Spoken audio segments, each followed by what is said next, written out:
Sunshine. How are you? You know, I'm working through some things today. And some things are too hard to talk about, but, you know, thanks for asking.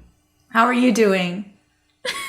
You can tell I've been practicing, huh? Yeah, right. You have. I haven't. I forgot about those. It's because you're an actress. You can just do it on command. Yeah, I know. My sister, I think after we posted that or something, my sister was like, "Hey, how are you doing today?" And she was like, "Oh, sorry, I know I'm not allowed to ask you how you are." I'm like, "No, it's like a joke. It's a joke.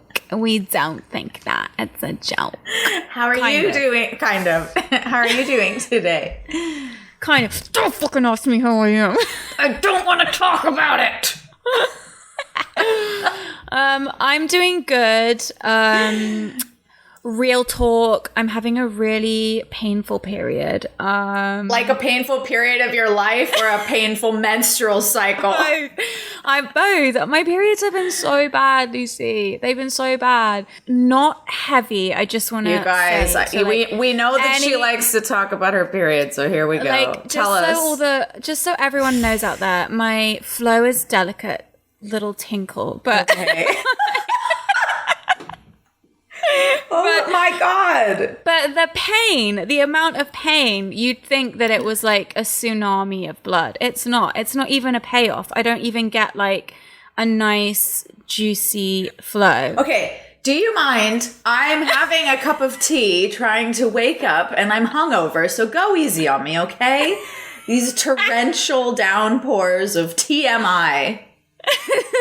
That's the only torrential downpour, if I didn't make that clear previously. Oh my God. I've just been really on the struggle bus with it, babe. I've bought some devices. I've started using CBD. As you know, I've got endometriosis, and I'm just in the trenches here trying to fucking survive. I'm like on the couch with like heat pad, device, CBD, just like it's so much pain. Yeah, I don't know what I'm gonna do. I'm sorry. On a serious note, I am sorry that you're in pain. Well, I want to be the antidote to you being like, I don't want to talk about it. I'm going to be like, I see what you're saying. Tell you about everything. The zit on my butt. Right. Yeah, I will share about more ethereal, spiritual concepts, and you can go into the realm of physical ailments.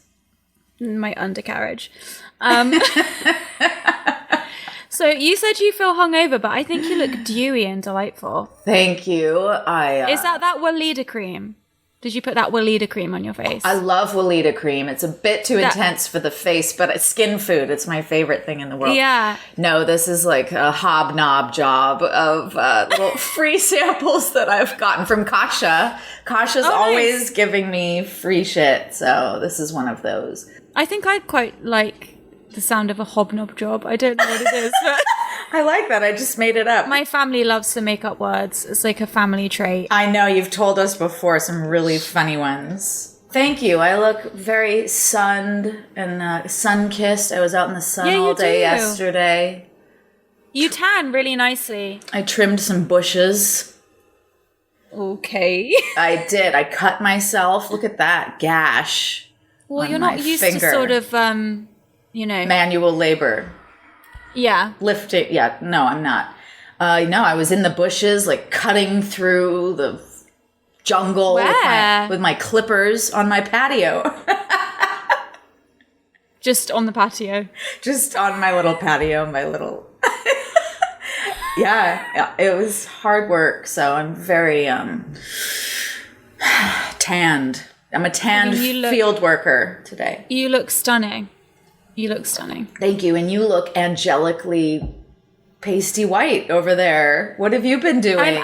I'm tan. This is just really bad light. I'm actually tan. I was furious when I sat down here and turned the camera on, so I was like, fuck yeah, this tan is looking sweet. No, I can tell you're tan. You're just in very bright sunlight, so it's lighting up your face. I'm in natural light, and so it looks stunning. Yes. I've just been at the beach. Have you? I've just been menstruating at the beach. Jesus, just sitting on the sand, just bleeding into the water. ocean just washing my blood away. Just hemorrhaging. Oh my God, we're so disgusting. Sorry, everybody. There's nothing disgusting about periods. Get over it, Lucy Wall. All right, some people are queasy about blood. Sounds like a personal problem. Yeah. So, since you got back from England, I mean, I know you were back last time we spoke, but how are you settling in? How's Alex settling in? What's going on at the cottage? It's good. I've been enjoying the sunshine, enjoying the spring flowers. Yes. Enjoying the fruit trees. Obviously love seeing my family.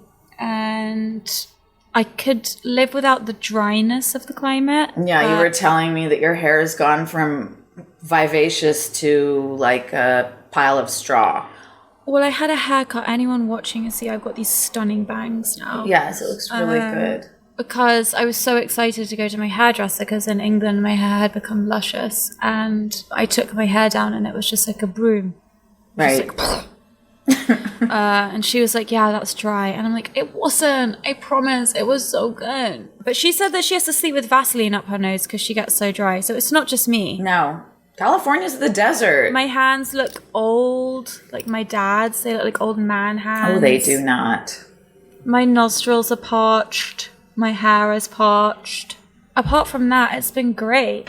Well, your hoo-ha's not parched. No, she is moist. Jesus Christ. You just teed me up for that. Like, as if I wasn't going to take it. Oh, no. I think my boyfriend's parents listen to the show now. I know. I think everybody listens to the show that we know. So, Sorry, guys. Hi, Mom. Jesus. It's a choice that we have to make. We can either... I just can't help myself. It's no use. Like, I can't... It's like I'm not going to not... I can't remember to not say things. Yeah. Which, by the way, I was thinking about, if we do this TV show... Yeah. How... Like, what are you going to do about that? Because you... Well, my manager was like, you two are going to have to clean up your language and your act. I was like, what do you mean? Well, no, this is the act. They show literal, like, penises and assholes on Netflix now. Like, you can say swear words. Anything. If we're going to be on NBC, then sure, that's going to be an issue. Right. You know, they'll want to sell, like, diapers and car insurance, but that's not really our market. No, not really where we're headed with this ship. Look, we're going to be fine. The TV show is in the mix, coming together. I finally got a fucking bio from Annabel. I'm sorry. I hate bios because it's like, Annabel Jones is English and she is so fabulous. She's done this. She likes this. But then when I wrote it, I was like, I really like gassed myself up afterwards. And I was like, damn, I was feeling myself for the rest of the day. I was like, wow, I know. You've done some shit. Same thing with me. I read my bio and I'm like, shit, girl, you've done some shit. Like, go. Who are you? Hot tip for anyone out there. I mean, it might not be for everyone.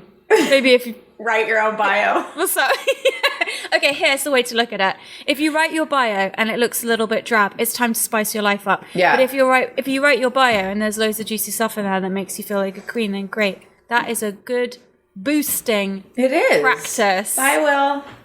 Love you. He's going to the gym. He's always going to the gym. I know. Hi. He's a gym rat. Unfortunately, he can only work out one side of his body because he broke his wrist. So his right arm is huge and his left arm is atrophied. Is he right or left-handed? He's right-handed. Well, that's good. Just as far as other things go. Right.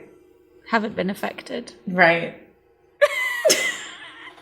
Anyway, yeah, write your own bio. Remind yourself of everything that you've accomplished, even if it's like listing off like major events in your life so you can look at it on paper and go, damn it, I've been through some shit. I've come a long way. Hell yeah. And if you haven't been through some shit or done a load of shit, write the bio that you wish was your bio. Yes. Do it. I love that. Actually, I might do that too. Yeah. Fuck it. Just make it up. Yeah, I did that. Just go with it. Positive visualization, manifestation. I'm going to say I climbed Mount Everest. Okay. I'm going to add that to my bio. I mean, honestly, truthfully, you can just add anything in there. When I was writing it, I was thinking, like, I bet I could just put stuff in here. Yeah. No one would really know. It's not really... You could say you were on Rock the Cradle and you won Rock the Cradle. Nobody would know. Nobody would know. That is true. You should have put in your bio that you won. I know. Nobody watched the show anyway. That's not true. I thought 3 million people watched it. They did. They had 3 million viewers a week. That's right. It's still a pile of shit, though. Yeah. I mean, people will watch anything. I mean, and I am living proof of that. I've been watching some shit recently where I've just been like, how is this on TV? Have you watched... Okay, sorry for anyone out there. And this is going to shock you because this is This is exactly the kind of shit I like to watch and just am like gagging for and can't get enough of. Have you watched The Gilded Age on HBO? Okay, there's things I loved about it and things that I hate about it, but I'm starting to love the things I hate. So you have Stockholm Syndrome? Yes. Okay, great. Got it. I fucking hated... Are you the same with it, or did you just love it? No, I want to hear about you first. Okay. So, at first, I hated the Russell, Mrs. Russell. The New Money. The New Money. Hated her guts. Didn't want to watch her. Hated everything about her. And now I love her. She's my girl. Because, like, I watched her handle some shit, and I was like, I like you, girl. I get you. I got you. One girl, I hated her work so much. Not her work, but like her character. I hated her character. I'm not going to say who it is because now I became friends with her. But anytime I feel really angry or like kind of jealous of another actor, I like to like send them some love because I don't like jealousy in myself. And so I looked her up, I found her, and I wrote her. And I just said, hey, you're doing a great job on the show, and I'm really enjoying your work. And she wrote back, and she was like, thanks, girl. You know, blah, blah, blah. We got to talking, and we're going to meet up when she's in LA with her husband. So that happened. I know exactly who you're talking about. You do? Well, I'm not going to say, but you can take all your guesses of who you guys think it is. I think the storyline is incredibly boring. I'm selling a show at the same time. As you guys know, you've heard me talk about it constantly. I'm selling 2 shows right now, actually. So I'm really noticing, like, how the fuck did these people get this show sold? Like, how did they pitch the storyline? 2 words, Julian Fellows. Exactly. That is where it begins and ends with why that show got sold. What did you think? Tell me. I can't stand it. Yeah. I can't. It's just, and I'm so irritated by the fact that I don't like it because I've been looking forward to it for so long. And it ticks like it should tick every box. It should tick every, but here's the thing. I can't figure out what's wrong. Like can you put into words what's wrong with it? I think that there's a really weird... Nobody has any emotions. So right. Things happen in the show. And then nothing happens. There's like, everyone's dead behind the eyes and nothing happens. I know. Like when that guy killed himself, and then just smaller plot things where something that should upset somebody or cause like ripples in the water just sort of disappears, and the people... There's like this deadness behind the eyes for everyone. I totally agree. I totally agree. Exactly know like what that is all about. That's why the acting's bothering me. I don't want to blame it on the actors, but like I keep going, what? There's dead eyes going on. I don't know. So if I was gonna take a guess, I would say potentially the class system in America was dismantled shortly after the period of the Gilded Age show that we're watching. This is like watching that struggle. It's watching the struggle, and it's watching everyone kind of disappear, and the classes merge, and the new people and the old people and everything. And there is, I personally think there very much is still a class system here. I think that it's to do with money still, but I don't think it's a new old money. It's just a rich poor. And also where people are from is like a very judged thing here, and what you do. So it all kind of links back to money. Like, are you from a poor area? Does the job that you do yield a high income? If the answer is no, it doesn't yield a high income. Mm-hmm. Right. Yeah. Then you're the help. You're the trash. Please go through the back door. So I think there's that. And I think that for that reason, I'm wondering if the interpretation of the upper classes and the class system is just that there's a lack of like, it's like stiff upper lip. Right, it's like they're playing at an idea. They're playing an idea rather than understanding that regardless of whether you're the queen or whatever, you still, I mean, the queen's an exception. She doesn't really show that much emotion. But rich people do show emotions. They do cry. They do get angry. Upper class people will still express themselves. It's going to be in a different way, but they do react to things. So I think that maybe there's just like a disconnect of like, because it's not something that is we still live in this country, whereas in England we very much still live in like a class system there. So people know how to interpret that because we've all grown up around it. Sure. Yeah, it's a good point. It makes a lot of sense. And thanks for clarifying that for me, because it's been like I've been trying to figure out why I'm having a problem with it for weeks. It could just be that everyone's traumatized from COVID and they've gone dead and numb inside. I don't know. They're like happy to have a job, but they're not quite ready to like feel again. Dig it. They're just like hitting their marks and not bumping into the furniture.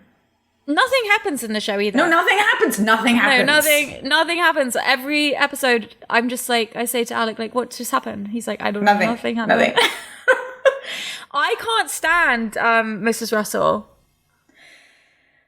I find her so one-dimensional. I know. And I'm like, it's a very strange performance. She's the villain, right? And the number one rule, the villain, inverted commas, is there's always one. It's her. There's no villain on this show. No, but like she plays the role of the adversary. Yeah. Villain. Okay, so the number one rule with villains and adversaries is that they have to have redeeming qualities that make you like them and root for them. Right. And unfortunately, I feel like her character has zero redeeming qualities. And I don't know if it's because I'm English, but people who who exhibit too much pride, people who are overly ambitious, and people who can't keep a tab on their temper. For me as an English person, I'm just like, absolutely not.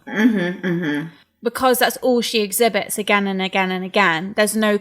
I'm deep into it now, and I haven't seen a single crack in the armor. Not one moment of softness, not one moment of affection, nothing. Right, no affection. The only thing, the reason I say something happened and then I was like, oh, I like you, is, and it was like it was like a 50% like, it's not like I love that character, but when her husband came in and paid off everybody at the little market. Yeah.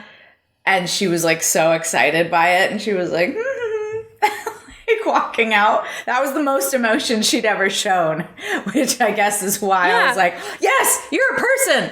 And then she went right back to like, no comforting the husband, no helping him, no tenderness, no like feeling compassion for him for what he was going through. No love for her daughter, like nothing. Well, she is a narcissist. This character is a narcissist. Everyone around her is an accessory to her. Every single person in her life, her husband, her daughter, even her blood, they're all accessories, and they are all devices to get what she wants, to make herself feel justified and like she is, I am who I think I am. And it's textbook, she's just a narcissist. And unfortunately, on this show, we don't have time for that, so. No. Not in this episode, anyway. So I can't stand her because she's such a she's at the forefront of the whole thing. I know. And there's nothing redeemable. It's not like she goes in her room at night and cries. It's not like she's writing in a journal or talking to her maid or ever like shows any crack in anything. Nothing. If that was the case, I could get on board with her character, but I just can't. And don't even get me started about the main blonde girl. She's so forgettable. Like, really? I mean, her work is fine. She's doing lovely work on the show. But again, like nothing happens. Like she has no personality. You couldn't describe that girl. Like what she thinks, what she feels, an opinion about anything. And I'm talking the character. I mean, I'm just saying like an actor creates a character. You gotta like create a character who has a point of view. I think so. She's the only one where I'm like, okay, you actually show emotions and you have like depth to your character. She has some softness and like some tender. She knows she's a good listener. Like all that is there. I get what she's playing. This like gentleness, this earthiness. But God, I'd love to see her like get really fucking pissed and just like flip a table.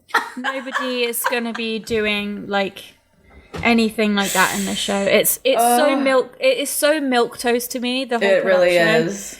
The music is like a wannabe Bridgerton soundtrack. The costumes are hideous. I love the daughters' costumes. Those are the ones for me that I'm just like, yes. And then also the staff all have amazing costumes. Yeah, they do. But everyone else's, I'm just like, But I think it is, and also historically speaking, like these bitches would have had like 3 to 5 dresses maximum. Yeah, so the fact that they're in every scene wearing a different dress is kind of bothersome to me, because it just wouldn't have been like that.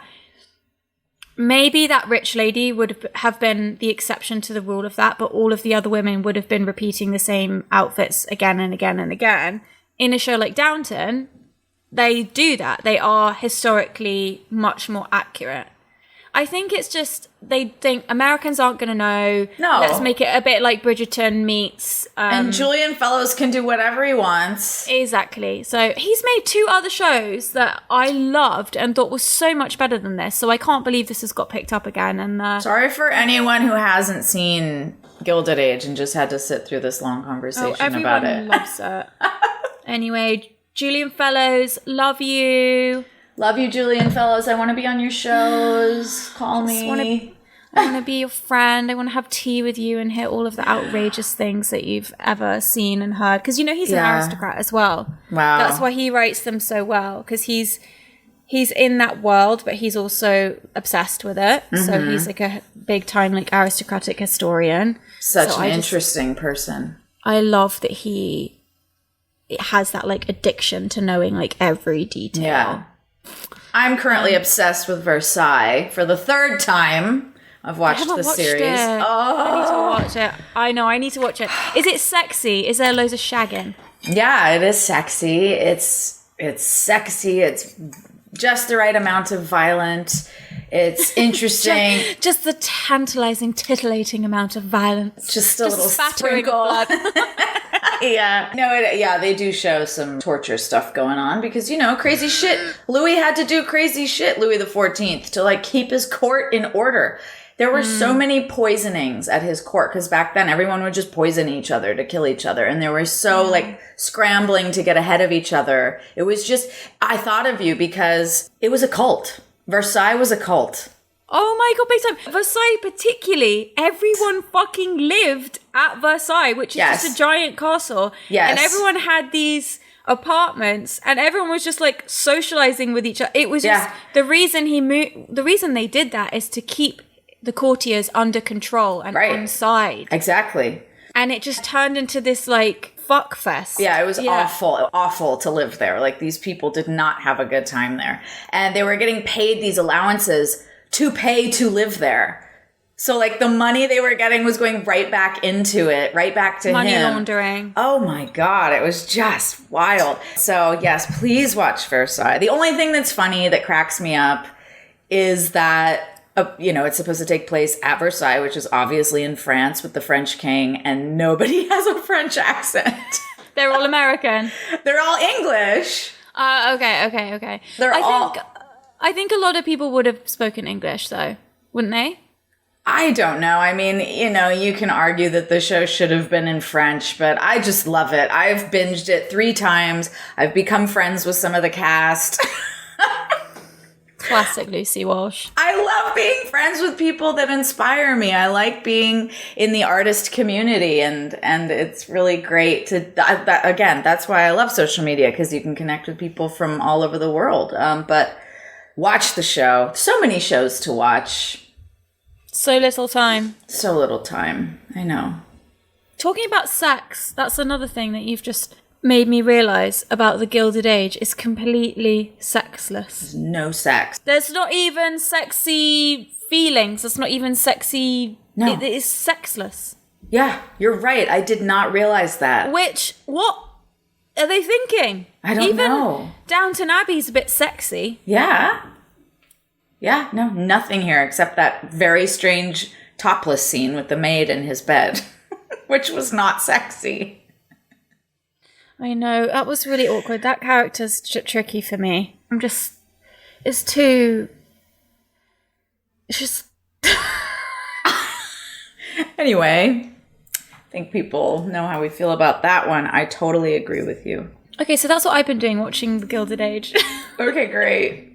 Shall we do the news? It's not world news. It's not important news. It's Lucy and Annabel. Wow, why'd you go down? You have to give it more of like a crescendo. That was a disaster. Okay, Take great. 2. No! Oh, I liked it. No, keep it, leave it in. But I didn't even finish it. No, because you started shouting at me, which was good. I like that. You know my favourite type of women is scary women. What do you got for us, Annabel Church Mouse Jones? Imagine if I just became a church mouse and I was became so Christian. That would be iconic. Oh, that would be so annoying. What would we talk about? I just kind of want to. It just sounds so nice and comfy. Okay, so speaking of everything that we speak of constantly and yabber on about, right?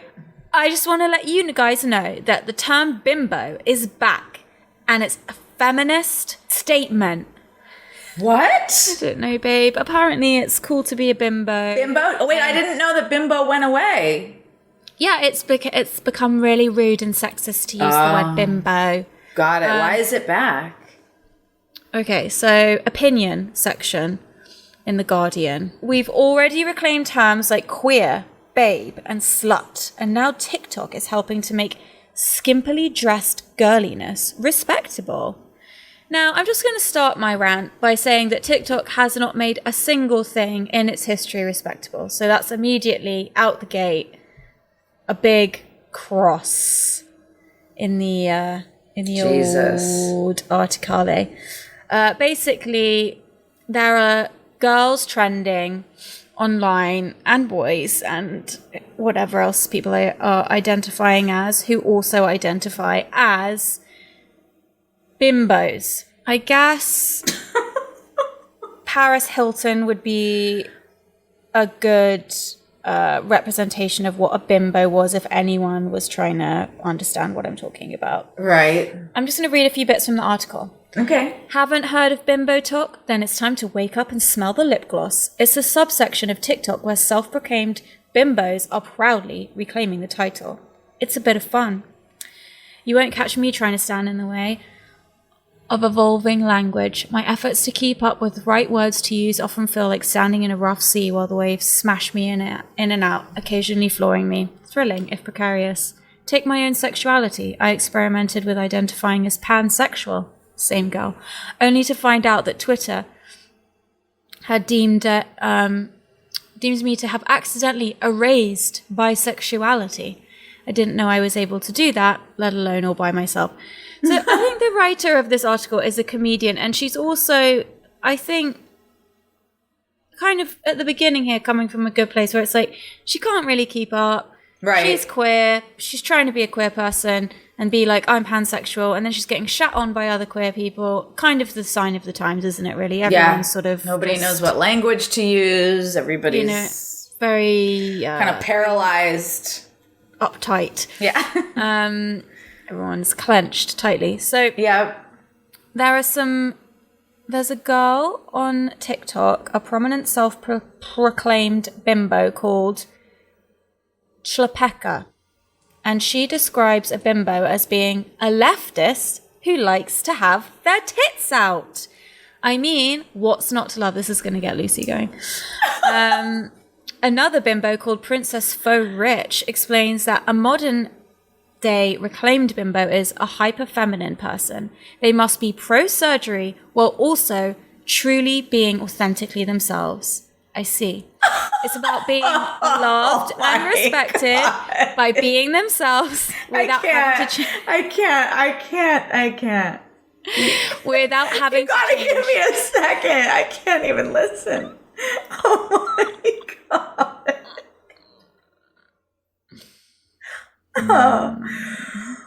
Okay, continue.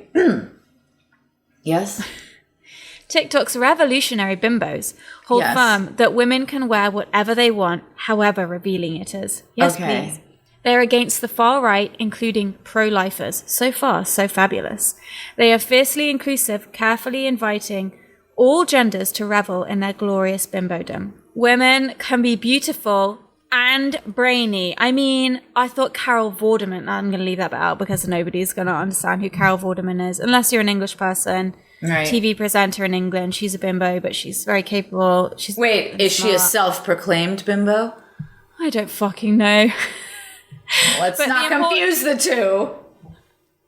Basically, ends with saying that Princess Faux Riches and these other girls say that it's important to know the number of Justin Bieber's social media followers as it is to know astrophysics. What? Neither of those things are something I'm ever going to attempt to understand. So the banished words babe, slut, bitch, and bimbo are back on the table. Wow. So would you say that you're a self-proclaimed bimbo, Annabel? I try not to think about what I am too much, to be honest with you. There's so many options in this economy that... I know, I just can't decide. I just can't decide who I am. Tried to become or define myself as a thing. I think that I would not be able to. It's like trying to watch a show at night. You just end up scrolling Netflix until you just get so frustrated you just turn off the TV. Correct. That's what happens when you try to describe yourself with all this lingo. TikTok is a mass data harvesting surveillance system created by the Chinese that America and the rest of the world is just gobbling up, cannot get enough of. It's genius. And so anything that comes from TikTok, I'm just very sus about. I also don't like that people are like diagnosing their mental illnesses on like their iPhone on TikTok. So I think this is all just, it's TikTok culture, it's prattle, it's the beginning of the end of the world. More than the beginning. I think we're heading towards the middle. Sometimes I do feel like we're in like, you know, those old like depictions of hell and everyone's just like naked and like scrambling over each other, sucking each other's dicks, and people are like bloody heads. Sometimes I just go online and I'm just like, you people have cracked. Just go for a walk outside. Just take a walk around the block, do a lap, like, chill. It's like we're back at Versailles, but now with TikTok. So I don't have a problem with bimbos. I really, like, do you, babe? I love it. I just don't feel the need to, like, label it as any, that's... Oh my God, exhausting. It is exhausting, and it is confusing. I think our last episode was interesting because it definitely was like felt edgy for me to talk about the things that we were talking about, which it shouldn't. We should be able to just talk about everything and just know that a conversation can be had, and we can communicate, and we can disagree, and we can agree, and we can look at different angles and all of that kind of thing. Yeah. Without anybody losing their minds over it. Or either of us losing our minds over it. And I think I really appreciate that about the conversations that we have, because we can disagree on stuff and we're still, you know, BFFs. And everyone who's in my life in a meaningful way, I have that dynamic with. And I think, I just think that's all you can do, really, isn't it? You can just live the thing that you want the world to represent, if that makes sense. Sure, yeah. I don't have any relationships where I can't have conversations where one or the other of us or both of us can be wrong or right or have a different opinion. And I just think that this stuff is such a minefield. You know, I'm not straight, and I'm not, but I even myself feel like so testy sometimes about talking about anything to do with like my sexuality or queerness, because like the woman said, you all of a sudden you're offending somebody, and it's just like, fucking hell, I can't be bothered with this conversation. I'm just gonna, which is sad. I like the chat. I like the chat a lot. I do too. I really appreciate being able to talk about it with you and explore these things. Because like we always say, we're learning. We're learning. I'm curious. We're curious. We want to ask questions and learn. And learn and hear other perspectives. And maybe I'm wrong. I don't know. I mean, most likely we are wrong about many things. And then there'll be things we're right about as well. So anyway, Lucy, tell me about your news, honey bunny, bunch pens. Okay. My news, darling boo boo boo boo boo boo, is about this sweet couple. It says they met on Bumble. And a few weeks in, they discovered that they were in kindergarten together 25 years ago. Oh, that's so cute. I know. It says, after weeks chatting on the dating app Bumble, Allison and Rob realized that they lived in the same town when they were young. The more they talked, they realized they were in the same class, and their yearbook picture confirmed it. They couldn't believe the coincidence, since both have lived all over the world since then, and they felt fate had played a role in their now marriage, and they're expecting their first child in July. Oh, kitty. Allison so and Rob. And here they are. Bless them. Oh, what an adorable couple. Look at them. So cute. Love that. Love that. Love that. You never know what you'll drag in on Bumble. Hashtag Bumble partner. You never know what the cat'll drag in on those dating apps. I know. You really don't, so be careful. Have you seen the TikTok swindler? Yeah. You literally really don't. No, I've heard all about it. I have to watch it. Please watch it. I'm terrified of dating apps. It's actually one of the maddest things I've watched. And then also it's the spring of the scammer. So I've watched that, and I've watched Annabel. Right. Have you watched that? Fake ass? No, I know. That's what everybody is talking about also. I gotta get caught up. Lucy, you have to watch it. Don't be so basic. Once you watch it, you'll understand that. What are you wearing? Why are you being so basic? Oh, okay. Your outfit's actually cute. Thanks. I don't have any pants on. Did you just say, thanks, I don't have any pants on? Oh my God, queen. And then it helps me just like feel a little extra spicy. Yeah. Oh, your little cheeks on the chair. I have a little secret nobody knows. Except for now we all know. All right. Shit. I'm so bad at keeping secrets.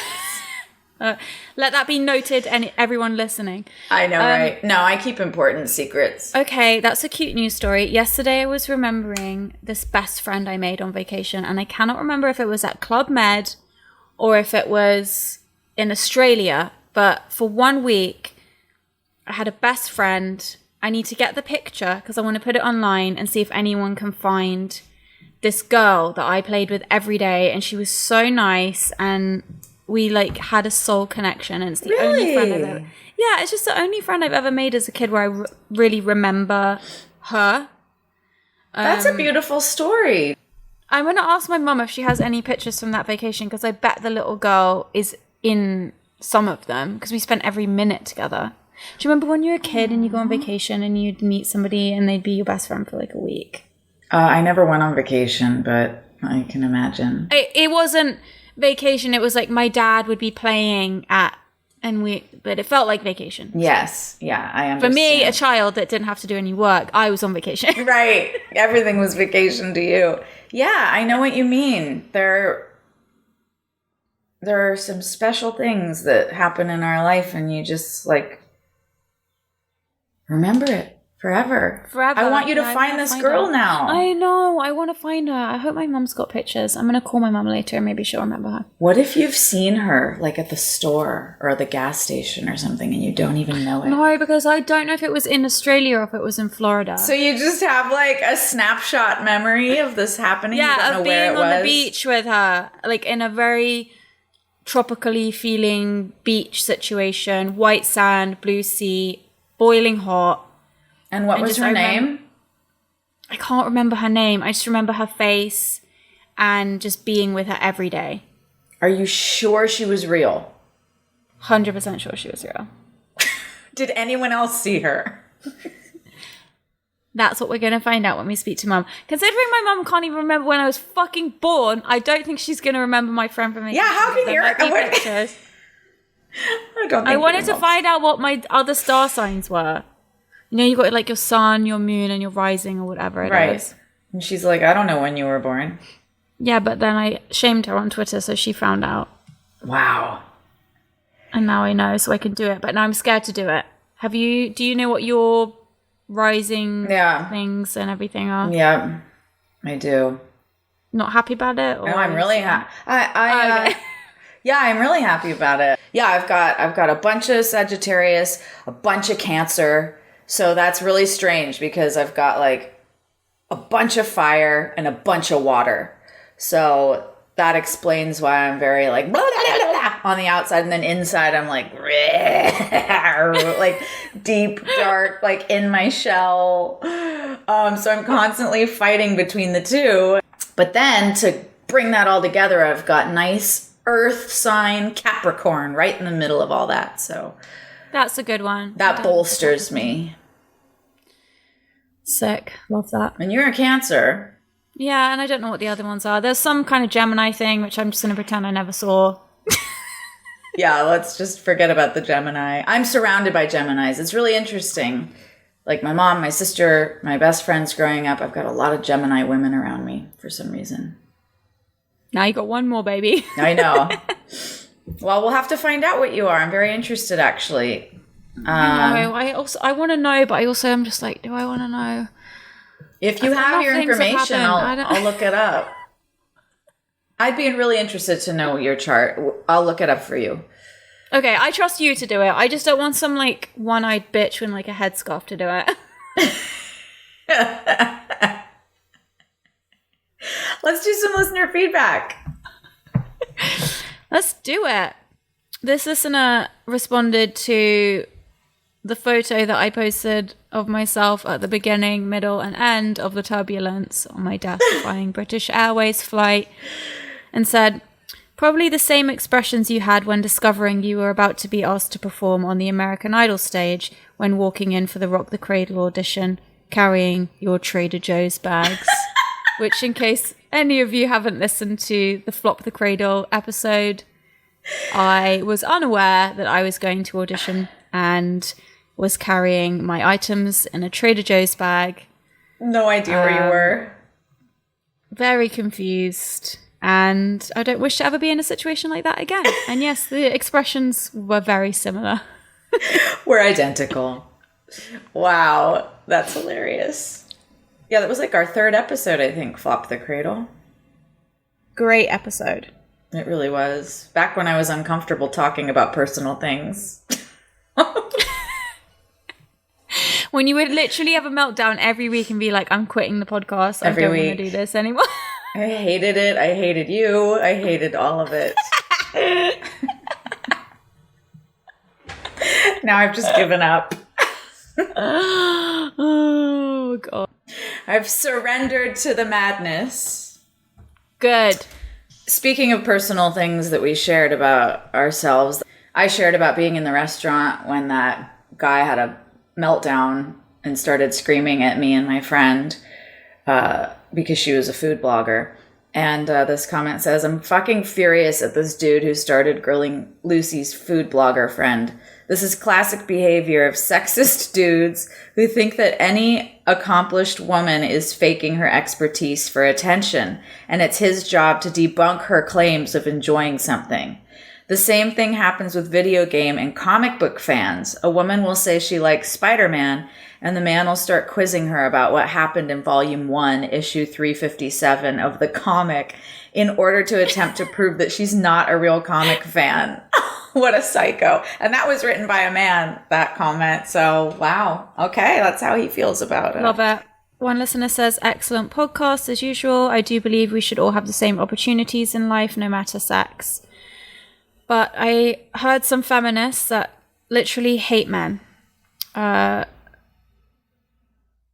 Oh my God, this is shocking. A couple of years know. ago, a woman I know had an abortion when she and her lesbian partner found out they were expecting a baby boy. This is bleak. Last week, an Argentine journalist said that all men were rapists in disguise. Well, no male member of my family was, is, or will be. If that's what feminism is to be, then I am not a feminist. They don't represent my way of thinking. Fuck, that's intense as shit. I know, I read that one and I could not believe that about the aborting a baby boy. That is so sad.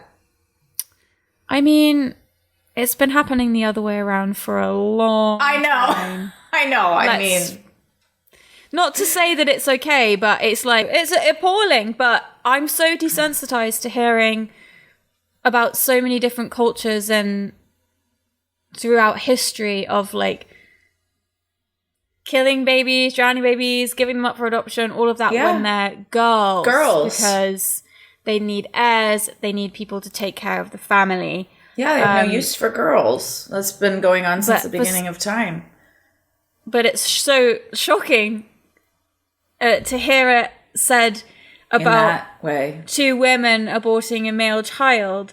Neither is right, both is abhorrent. But it's interesting the reaction is like deadened for me with the girl stuff because I'm just so accustomed to hearing about it at this point. So used to it. Yeah, I know. I think that's also quite an interesting thing. We never know any guys that are rapists or, you know, we never know any guys that like are abusive or cross the line. Yet somehow, I'd say most women we know have had the line crossed, have been assaulted.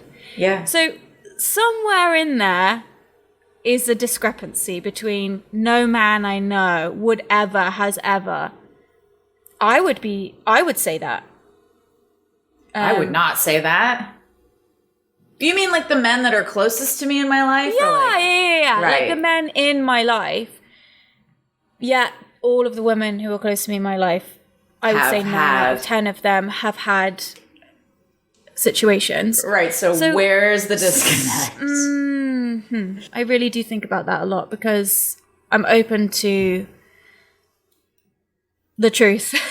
I don't know how that can be the case. But on this topic of children, on this topic of aborting your male child, you were sharing with me some thoughts you were having about children this week, and I was interested to pick your brain about it because I have thoughts about children too, and I think a lot of people do out there in terms of should I have them or not. It's a very tricky question for a lot of people as they are in their 20s and 30s and 40s and 50s. I mean, whatever age you are, the choice, the decision to have a child or not is a pretty interesting one. So can you share a little bit about what you mentioned to me? I love how you're just like, you bitch, you go first. Yeah. So I think I've sort of realized that I don't want to have kids. I don't want to have my own kids. I really want to be a mum, but I don't want to go through the process of having a baby, being pregnant, giving birth. And I don't really know what that means exactly. Since I was a little girl, always thought I was going to adopt, but I figured I would have my own kids as well. And then as I've gotten older, the definition of what my own kids means has changed. So I think now, you know, I would love to sit around a table with my children and be like, my children. But I've always seen that as a very kind of varied table of children. It's not just been like little boys and girls who are like 5'2" with brown hair, you know? Right. I think that I've realized that I would be a better, more patient, empathetic and caring mother to somebody that wasn't made of me, if that makes sense. Really? And I think that I have what it takes to love somebody deeply, unconditionally, and forever as my child who isn't made of me. You know, almost better than I could with my own kid. I'm never going to look in this kid's eyes and see my dad, my mum, one of my sisters, one of my aunties. You know, and I think that distance makes me feel like I could do it better, clearer, less fogged up by less baggage. They've got their baggage and we'll handle that. So that's one element of it. But going back from there, I think what it is we were in England and I saw two of my friends who both have kids. One of them has 2 kids, one of them has 1 kid. And we spent time with both of them, and that was what made me not want to have kids. And it wasn't for the reasons you'd think. It wasn't because I went and I was like, whoa, no fucking way, I can't do that. It's just too crazy. Like, it wasn't that. It was the opposite of that. It was like, I saw these people who were my age, my kind of background, my social standing, financially equal, ethically, morally, mindset, lifestyle equal. And it looked so lovely, and it was so beautiful to see and be in and be a part of. And I thought, God, they're doing it right. Like, this is how it should be done. Like, this is great. Don't want to do it though. That's how I felt when I walked away. I was like, I have just seen 2 of the best possible, most closely resembling situations and circumstances of what it would look like for me. Yeah. And instead of being like, oh my God, that looks so good, I want a piece of it, it was like, oh my God, that looks so good, and I still don't want a piece of it. And then I just kind of swallowed it and stuffed it down. And then a couple days later, Alec was like, I want to talk to you about something. And I was like, oh, fucking hell, here we go. And he was like, I think we need to talk about this. He said, I don't want to have kids. I think I've decided I don't want to have kids. And I was so fucking relieved when he said that. Yeah, I had this huge feeling of relief came over me. And we had the conversation and we both felt the same way. And it was the first time a man has ever said that to me. And it was the first time that I've ever, for that reason, that instant reaction of feeling relieved, I've never felt that before. Yeah. My whole life, I feel like I've been behind myself, pushing myself, going, you want this, you want this, you want this, you want this, you want this, you want this. You can do this, you can do this, everyone can do this, you should want this. And as soon as I said out loud, I don't think I want this, all of a sudden I realized that for my whole life, I've been trying to persuade myself into having children. And it's kind of been like a mind-blowing experience, because I feel like I'm swinging so far in the other direction now, and I know I'll level out. But you know, when you go to the drugstore, the CVS or the Boots or whatever kind of drugstore you have near you, and you walk along and you go through the baby section and you're like, okay. So for me, I'd like walk by it and I would like have a look at it, kind of like by the side of mine and be like, okay, that's the milk. You're siding up to it. That's the creams. Okay, some wipes there. Okay, what's that thing? Okay, time to go. You know, like that's been me my whole life. Just like every time I go, I just like look at another thing. I was like, okay, there's the thing where you suck the bogies out the nose. Okay, okay. You know, just like I've been like my whole life. Just I've listened to podcasts trying to persuade myself. Yeah. That I want a hypnobirthing thing, like. meditating on it, just being like, I can do this. I want this. This is what I want. And then the truth of the matter is that I've realized my whole life, I've been trying to sell myself this thing that in truth, my whole body has been going, no, no, no, no, no, this is not for you. But what do you buy a little girl when she's a baby? You buy her a little dolly, little baby dolly, and you teach her how to change the nappies. And are you going to be a mummy when you grow up? How many babies do you want? You give them a little pushchair. All of that stuff, it's like they are just primed from such a young age that no person ever, it was always, how many kids do you want? Are you going to be a mummy? Are you going to get married? Instead of, do you think you'd like to have kids? Mm-hmm.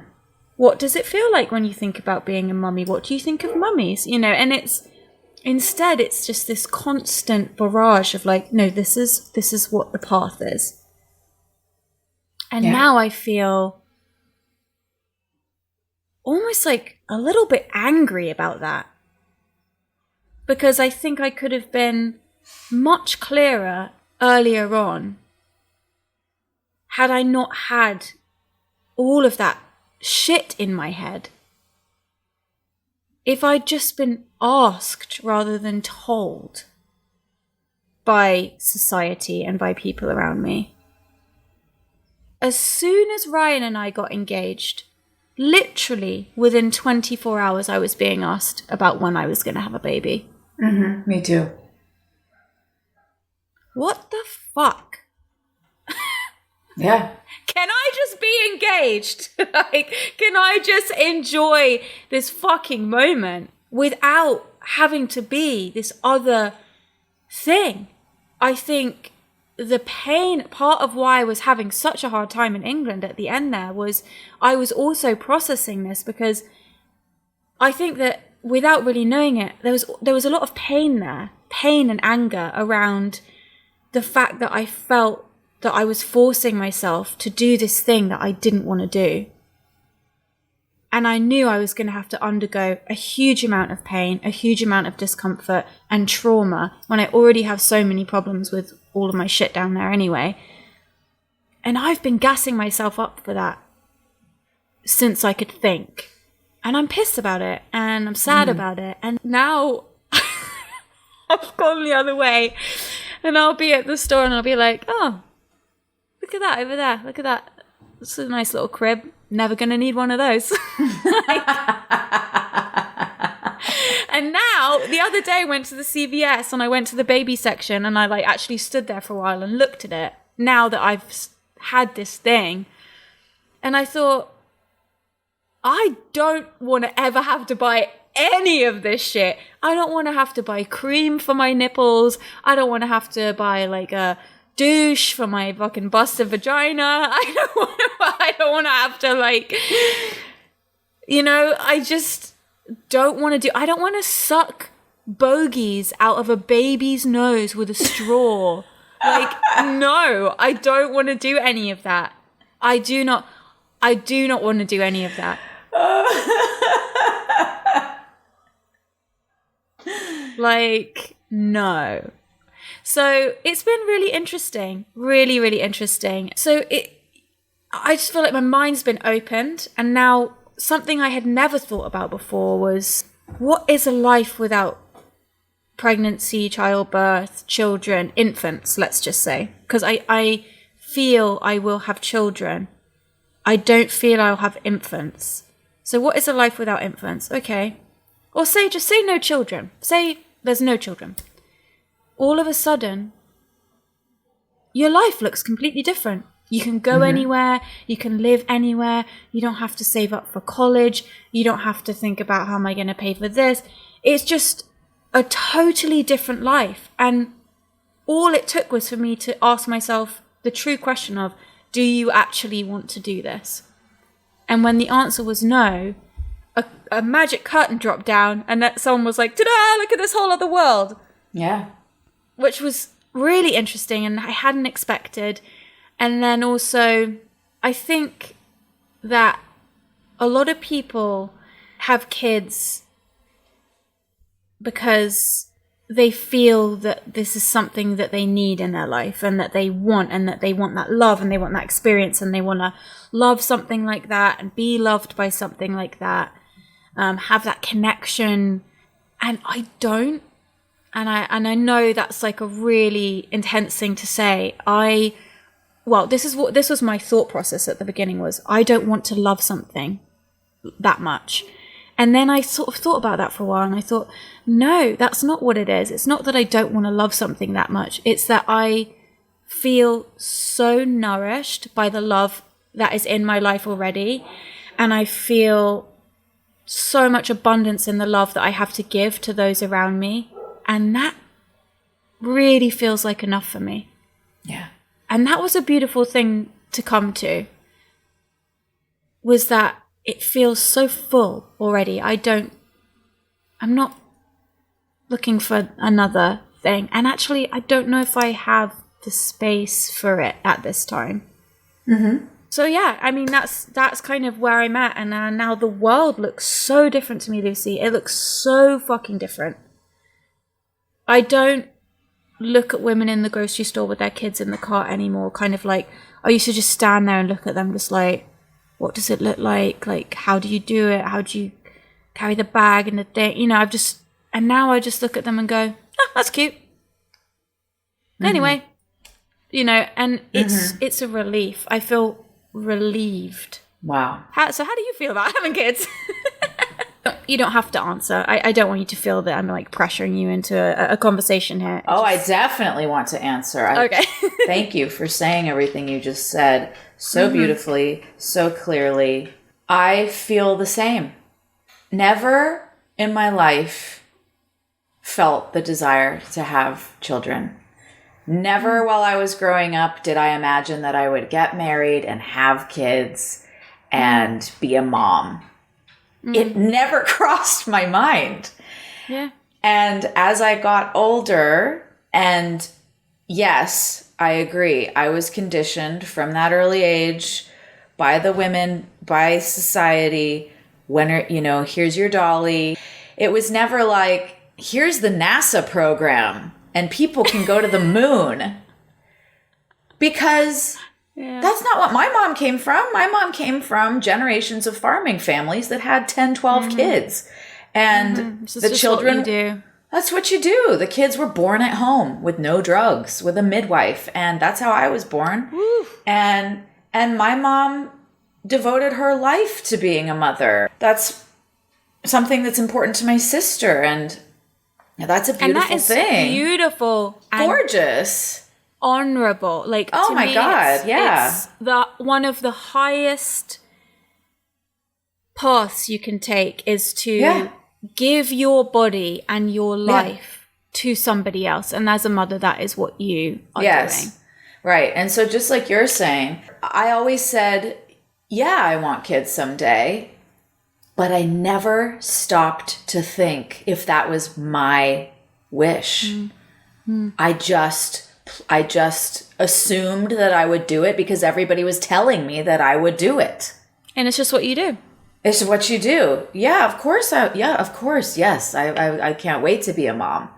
And then as you get older into your 20s and 30s, now for me, then you start to go, wait a second, is something wrong with me? Because I should, like, where's the desire? Where's the, when am I supposed to do this thing that I've always said that, of course I'll do it. It's kind of time now. And I've been stuck, paralyzed on this question for the last couple years now, especially since meeting Will and getting married. And I've mentioned this before. About 5 years ago, I had an abortion. And when I found out I was pregnant, I never considered keeping it. It's so strange to talk about, and it doesn't really make sense, but I'll just say it as how it felt for me. I knew immediately that I was going to have an abortion. That had to do with the situation, with the man, with where I was at in my life. And so I remained pregnant for like 3 weeks until the abortion happened, because the baby wasn't big enough yet. So they had to wait. Okay. And in those 3 weeks that I was pregnant, I was overjoyed at this feeling of having a life inside me. I loved the feeling. I loved it. This is where it's a mind fuck, because I'm going to say something that's really sad and pretty disturbing, but this was true for me. I stopped drinking. Even though that baby was going to die, I stopped drinking to make sure that that baby's 3-week life was going to be as good as possible. And thinking back on that I did that confuses me, and it makes me sad. It makes me have so much compassion for myself at that time, that even though this is what was right for me, I was still trying to I still had love for this thing, and I was trying to express that love and do the best that I could for it. So it's fucking, I know it doesn't make sense, but no, I don't think that's true. I don't think that's true. I think it makes complete sense. I think that yes, I think it does. If you are, just because, okay. You know how there are rules about how you keep animals and you raise them? Even though you're going to kill them for food. Yeah. It's not. Oh, that's true. I know that's a brutal thing to say. I'm just saying it on like the biggest, most, like, it's humane. And I also want to say to you that you have, regardless of what you want, you have instincts. Yeah. So your body is going to drive you to do exactly what you did, because that's your instinct. Even if in your brain you're like, I don't want to have a kid and it's not for me. Right. There is an animal urge overriding. And I felt that. And it was crazy to feel that. Don't underestimate that. Do not underestimate that. Right. Please. And that is one thing that my therapist actually said to me. I've talked about this with him a lot. And he said some pretty, spicy, racy things. And this is a man who in his career has talked to thousands of different types of people. He said a lot of people do have children because they want to love something and be loved by something. A lot of people don't love their children. They have kids and they care about them and sure, they love them fine. But that feeling that we are told you just, and you just love it so much, and you just, many, many, many, many people do not feel that way. Totally. They do not feel that way. And he actually laughed at me when I talked about, wanting that feeling of just like holding this thing that you just love so much, and it looks at you and touches your face. And he was like, Annabel, it's hormones. It's your literal machine. Animal instinct. Instinct. He said to me he's like, to the baby, you could be a fucking orangutan. But it cut me down at my knees, because I was like, I was like, oh, I'm just going to love this thing so much, and it's going to look at me, and it's going to know I'm its mommy. And he's like, you could be a fucking orangutan, and it will think it's your mom. Right. I can really relate to what you're saying about being so nourished by the relationships that you have in your life, and giving love in so many ways. I don't feel the need for a child of my own to fulfill any kind of lacking love. I have gone on now to be with a man that I would love to have children with, but I've also gone on to work with children in my music teaching. I am surrounded by... Yes, it does put me off. It's very good birth control. But it's also an incredibly fulfilling experience. I am surrounded by children now. And the gift that is in my life is so powerful. And it's made me realize that I don't think I need to go home to that at night. Yeah. I work with children. I'm very involved in their early development. I share the most beautiful moments with children. I mean, yesterday, one of my little girls told me something that she didn't have the courage to share with her mother. She's 7, and she had gone through something really difficult at school, and she was very upset. And we sat together for a long time and talked about it. And I just held her and told her that it was going to be okay. And it was such a beautiful moment. And there was no difference in how I felt for her if it were my own child. No difference. In that moment, that was my child. And it was very powerful. And I have those moments every day of the week. So I'm very fulfilled in the realm of giving love and receiving love with children. And I mean, even if it wasn't children, even if you're listening to this and you're not surrounded by children and you don't want children. Sure.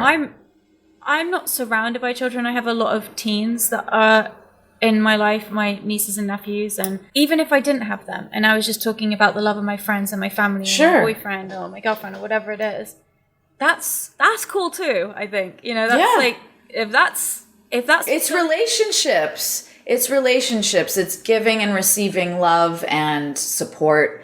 And look, my career is my child. I mean, I am in a birthing process with my creative projects. I always have been my whole life. And that's why I think my work, it has a lot to do with me not really feeling the need to give birth, because I'm already giving birth all the time to whether it's a song or a whatever I'm writing, whatever I'm acting, whatever I'm working on. That's a birthing process. Yeah, spiritually, it really, that is something I hear a lot of creatives say, that it is like a gestation period followed by a birth, and then the morning afterwards of that kind of like the baby blues or however you want to describe it. I agree with so much of what you said. It was so helpful to hear you say it like that. I do go back and forth, and I guess I'm in a process right now of separating out what's my real desire and what's been conditioned onto me as is what's expected of me, especially now, just having gotten married. Both families are like, when are we getting grandchildren? I do the same thing. I'm still, even though I've made this decision, I'm open to the fact that I may not always feel this way. In 3 years from now, I may completely change my mind and be like, I have to have a baby. Me too. I think it's deeply unlikely. It would be the turnout of the century if I all of a sudden, after a lifetime of, if I'm honest, secretly feeling like I didn't want to do it, but I was going to force myself to do it. Yeah. That's how I feel. I might force myself to do it because I know. Fucked is that? But so many people do this. Think about the process of growing a person inside of you and giving birth. I don't know I don't know anyone who does not have trauma from their birth. I'm sorry. I don't know a single person that doesn't have birth-related trauma. No, it's inherent. It's a very traumatic experience to give birth and to be born. It's a very dangerous thing too. California has one of the highest levels of birth death of anywhere in America, if you can believe that. I forget what the technical term for it is, but let's just call it birth death for right now. Birth death. The fact that I was going to force myself to go through that is actually, now that I am on the other side of that, I think is so fucked up. Mm-hmm. If my husband had said to me, we need to have children, I was going to do that to my life. Right. I know. It's so common. So many people just go for it because they feel like they should, or they feel like afraid. They do it out of fear, which is so not right. And something I do out of fear, because I change my mind about it all the time. But at the core, what I've said today on this episode is what I feel at the core. But I still look for signs. Like, I'll be like, okay, well, I remember how overjoyed I felt when I was pregnant before I had the abortion. So maybe that's a sign that, like, I'm supposed to get pregnant again. Or maybe the fact that I work with, I don't know, but then I'm exhausted after working with 3 or 4 kids in a day, and I go home and I'm like, holy shit, I don't want that to be my life. I don't want that. I want to be able to read my book or go out on a trip or focus on my project or whatever. I don't want to have to pick your nose. I don't want to suck your bogies out your nose with a fucking pipette. That's just not my purpose in this lifetime, okay? You and I probably just came out of a lifetime where we had like 10 kids and we dealt with it already, all right? We're ready to, like Oprah said, like, I love listening to Oprah talk about this because she says at a certain point in her life, she decided that having children was not for her because that was not the ways in which that she was supposed to give in this lifetime. She had other ways. I can relate to that. Me too. So deeply. That wasn't her contribution this time around. And I feel that way too. I have other things I'm interested in contributing that aren't in that realm. And I think it's beautiful. I have, like, my mother gave me such a beautiful life. My sister's a beautiful mother. I have so much respect and admiration for mothers. And that's just not my role this time around. So.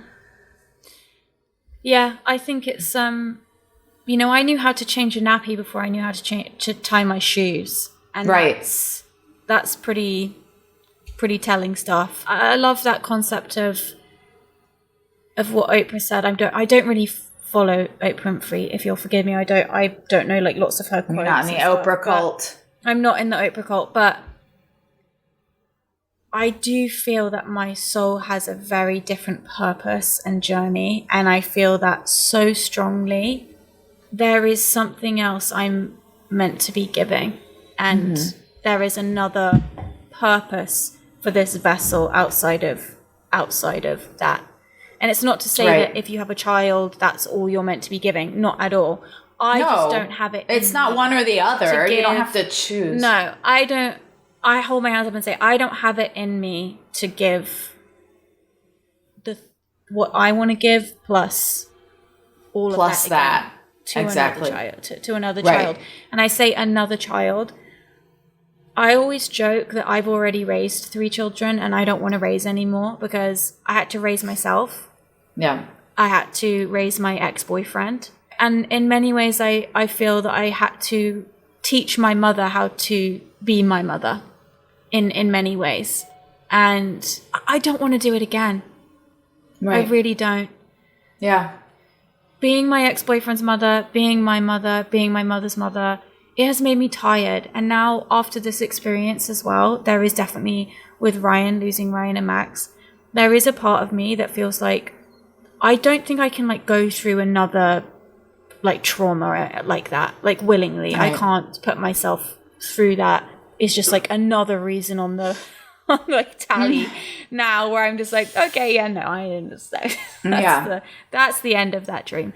Because it is a fucking daydream. Me thinking about being like, yeah, like maybe it'll be nice. Like, no, it is a daydream. You know, it's hard work. If I don't get enough sleep or whatever, I'm a disaster of a person. I turn into a toddler if I don't sleep enough. I think something you said is really important, that it's not about choosing a child or a career or anything like that. It's just in addition to everything you're doing. Yeah. It's not about choosing. And also, I want to say that anybody listening however you feel, just remove the guilt. Remove the guilt from yourself. You said something like you were reframing the way you said something to yourself. I do the same thing. Sometimes I say, I'm too selfish to have kids. And I have to stop myself and go, whoa, whoa, whoa. We've been told it's selfish. not to have kids. What the fuck? Don't put that on yourself because you've been told. I do it too. And I have to stop myself and go, no, you are not selfish. I have to reframe it. It's really, I catch myself all the time with all these put downs about my decision to not have children. Mm-hmm. And that's been programmed since before I could speak. It's deeply. Powerful shit. Powerful stuff. Deeply. And that's what adulthood is unraveling. It's like, what's truthful to me? Is that really my voice? Millennials are, I think this is also a generational thing for us as well. Millennials are the first generation that are having so few children that we are not replacing the population. Right. So it's clearly not just us. Right. Yeah. Agreed. You know? Mm-hmm. So I think that's also really interesting to note, is that it's a generational thing. There is something about millennials that is that the narrative has shifted. I know so many women who don't want to have kids. Me too. So many. And me too. What's been interesting is that since I've been saying I don't want to have kids, the way people speak to me has massively shifted. Everyone was like, oh, you can have children. It's like the best thing you can ever do. Now that I've said to people I don't want to have kids, they're like, it's a fucking thankless task. It's a nightmare. It bleeds you dry. They suck everything from you. But it's so funny to me that now I've said I don't want to. It's like the people's shit is coming out. That's cracked me up. So many of the mothers of these kids that I work with are like, don't do it. If I could go back and make another choice, I love my kid to death, but I would not have kids. It's pretty funny. And I always crack up laughing with them because I'm like, you're not supposed to say that, but thank you for saying it. But thank you for saying it. No, honestly, thank you. Please, if you are a mother or you're a parent, you're not doing anyone any favors by glossing over shit and just concentrating on like the 2 minutes a day that your child is an angel. Right. Because you're not helping people make informed decisions. And that's what bums me out, is like, just let people know the truth of the whole, smorgasbord of all of it. The good, the bad, the ugly. Tell us the truth so that we can decide for ourselves. Right. God bless my mom. I used to get so miffy when she would say this and take it so personally. But now, having come to the place that I am, I really am grateful to her and respect her for always being honest with me about it. I remember when I was younger, my mom said that rearing children was a thankless task. And I was so hurt by it. But now I see that she's one of the only people in my life that's ever been honest with me about the ups and downs of having children and being a mother and parenting. She truly is one of the only people. So, that comes hand in hand with me having to like show her how to be my mother at times. My mom would have had a very happy life without children. Do I know that she loves us to pieces? Yes. But would she have been fabulous without children? Absolutely. Mm-hmm. She just did what you do. Yep. And I'm glad she did, because I'm sitting here right now. But I don't judge her for feeling how she feels. Right. If she could go back and not have kids, I know she fucking wouldn't. And I'm not mad. I don't judge her for that. I really, really don't. I am shocked at how many mothers have said that to me, and it makes me laugh every time because I'm just like, good for you for saying that. Good for you. Ryan used to want kids so badly, and then all of his men are much better at this, by the way. His friends all started having kids, and he started seeing like how their lives changed, and also they were honest with him about it. Yeah. And he changed his mind. He didn't want kids anymore. Yeah. So I think men are maybe a little better at this than women are. Yeah. Ladies, help a sister out. Ladies, come on. Tell the fucking truth. Quick glossin. Yeah, one of my piano students, he's a grown man. He was like, it's the most expensive thing you'll ever do in your life. Like, it has gutted me in every way. I love my son, but God damn it. And I'm like, he's like, I love my son, but I would have also loved a yacht in Saint-Tropez. Yeah. He's like, just think long and hard about this. This week I had a meeting with a casting director, really lovely lady in her 70s, very accomplished woman. She asked me if I had any children, and I said no. And she said, oh, well, don't wait too long, because you want to have them when you can be young enough to enjoy it all, and as you get older it just gets harder and harder. And I thought, she's assuming that I want children, and that's again what happens. It just happens all over the place, and that's in a business meeting. Can you imagine anyone ever saying that to a man? No. It wouldn't. But nobody is asking men at their place of work, when are you going to have children? Never. Fucking hell. I wasn't bothered by it. That's what she knows. That's her generation. Yeah. I mean, she's just trying to be helpful, but like, let's get out of the dark ages, ladies. Do you know what I've just realized is that this episode's going to come out on Mother's Day in England? That's amazing. Happy Mother's Day, everybody. Happy Mother's Day to the mothers, to the people who have mothers, to the people who've lost their mothers, to the people who want to. I'm not going to say, look, I'm not going to piss off all the mums out there. I know that you're a cat mum, but mums get really annoyed when we say that our animals are our children. I know, that's why I said it. That's why I said it. I know, it really, really pisses people off. It fucks people off so badly, which now that I don't want kids, I don't know, maybe I might just start fucking with people who have kids a little bit, just for fun, just to get revenge on how I was fucked with. Yeah. Yeah, it's so funny. So yes, like, happy Mother's Day. Are you tired? How's your bank account? Oh my God. When someone's asking me, when are you going to have kids? I'll be like, oh my God, like, when are you going to buy those shoes that you wanted from Betcon? Oh my God, yeah. When are you going to get yourself a facial? You have really dark circles under your eyes. We just start pure tormenting. No, that's not the energy of this. I'm not. No, not at all. No. Happy Mother's Day to all those ladies who do want children, all those who have decided they don't want children, all of those who love any other living being and feel motherly. Anyone who feels motherly, happy Mother's Day. I like that. Because you can feel motherly in a lot of different ways. Right? I like that a lot. Happy Mother's Day, bitches. Happy Mother's Day, bimbos. What a great conversation. I really loved this. Yeah, sorry if it was like a bit intense, but I mean, how can you have this conversation and not have it be, this is like an intense subject, you know? Well, it's a really great follow-up to feminism. It's really interesting. It's hard to talk about. This is another one that's hard to find the language to talk about. And I just love listening to you talk. I love listening to you talk. I do. I love like just hearing the way you say things just helps me so much. It really, everything you said today really helped me. It's just the accent, honestly. It's just the accent.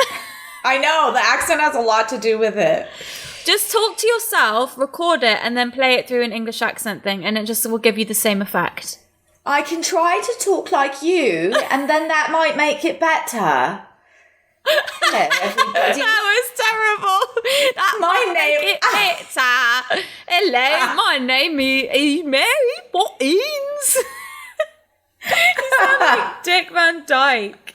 I know, it's the worst. Well, he's who unfortunately young American children learned that was an English accent, so he really fucked it for everybody. So good. Your accent's pretty amazing. Will's always mimicking you. He is, because he's a northerner and he's not as posh as you are, so he's always like... Yeah, northerners love to... Yeah, northerners love to poke fun at the posh southerners. I know. They love it. They live for it. I'm in a battle between you two with these opposing accents. All right, baby. Well, listen, this was a great chat, and I'm glad that we could have it. Glad that we Me too. did. Me too. I wasn't expecting that, and I'm so glad we did. Happy Mother's Day, my darling.